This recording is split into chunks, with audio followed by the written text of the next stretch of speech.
And welcome back, YouTube. Thank you for tuning in. As always, I appreciate that. And today I'm going to review Witcher 3. Witcher 3 is the third in the long-running series of Witcher games, and those games are almost all fantastic games. And Witcher 3 is no exception. Now, first of all, the Witcher 3 looks fantastic. Very colorful, sharp textures, really detailed.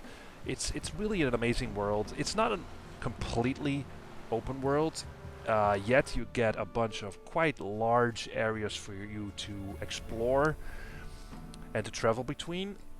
But what really strikes me is the design of the world. It's really phenomenal. Everything in this world has its own place, is well designed. Nothing in this world feels copy-pasted. Buildings can be entered without loading screens. Interiors are richly decorated. It's a world that feels organic and dynamic, with different weather types and the wind that is sort of rustling through the trees and people that are going about their business. Also, I did not find a quest that I found boring. It's all very well written, with twists and turns and unexpected outcomes. The characters you'll meet are full of personality and brought to life with amazing animations and voice work as well. Wraiths! This sacred ground is with blood stained. We cannot the ritual complete. People, save yourselves. If your lives you value, run! Now, another thing I really like is the sword play. It feels great, it's fast. You have different attacks, fast attack, strong attack. It takes a little bit more time. You can block incoming blows, you can roll around. You combine all these with Geralt's magic signs, as he can sort of cast fire and kinetic blasts, protective shield, and control the minds of his opponents for a little while. He can also use different potions that he can brew, and I'll get to that later, for some extra buffs and some specials to kill specific monsters, for defeating these monsters. And speaking of which, there are a load of monsters, each having their own strengths and weaknesses, and it's up to you to find out what they are. Now, the main thing that I did not really like about Witcher 3 is what I would call the sort of a level system, the RPG leveling in this game. I mean, everything in this world has a certain level, right? Even quests have a sort of suggested level. Now, it makes no sense to pursue a level 24 quest when Geralt is just level 8, right? Because you'll probably meet a monster that's way beyond your level. And in practice, this leveling system sort of forces you down a linear path in this open world, more or less, as you will probably pursue quests that are sort of in accordance with your own level, the level that Geralt at that point has, right? So Geralt will probably do level 8 quest, level 9, maybe 10, but beyond that, it's just going to be very, very, very hard.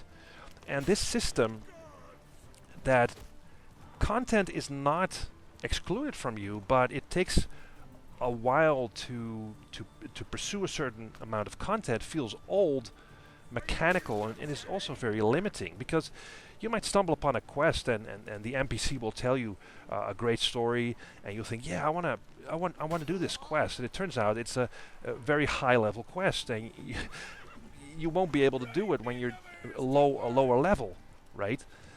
And the same goes with weapons. I mean, weapons and armors. Now, in this world, right, you'll find blueprints for amazing weapons and armors. And if you have found the ingredients or the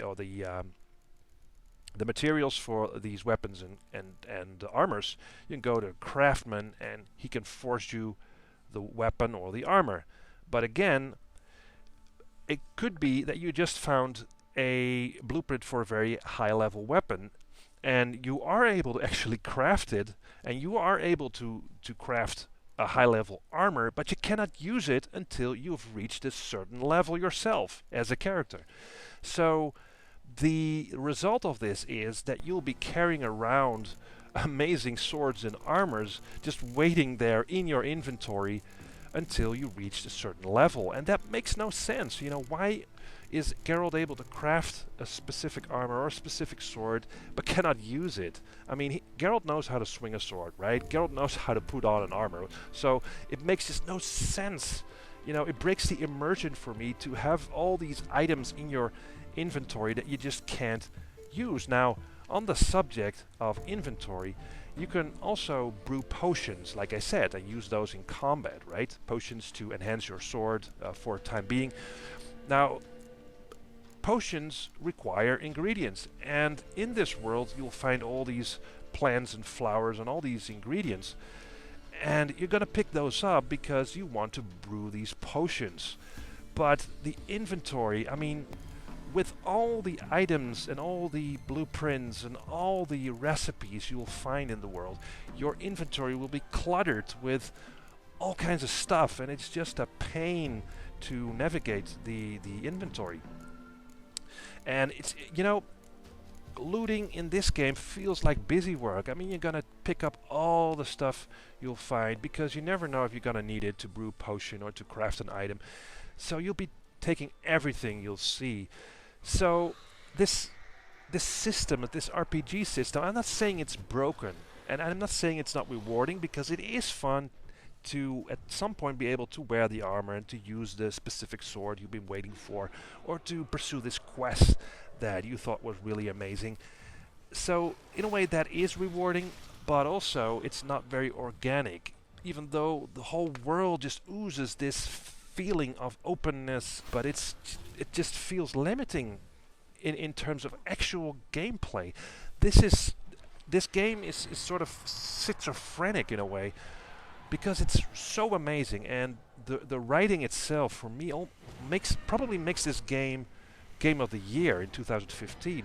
And there's so much to do in the world.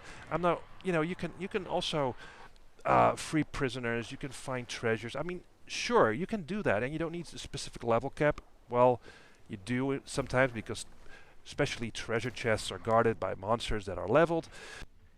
Oh, and yeah, there are some bugs and glitches still. You know, I've been playing this game in December 2015, so I played the version with all the patches that was released up until now.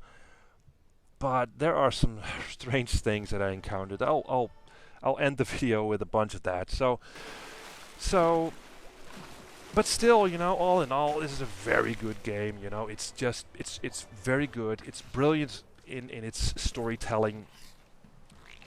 But I just didn't like the leveling system. That's it. But still, you know, this game is very recommended. It's the best RPG at this point, I think, that is available. So that is my review for Witcher 3. I hope you liked it. Let me know what you think, and see you next time.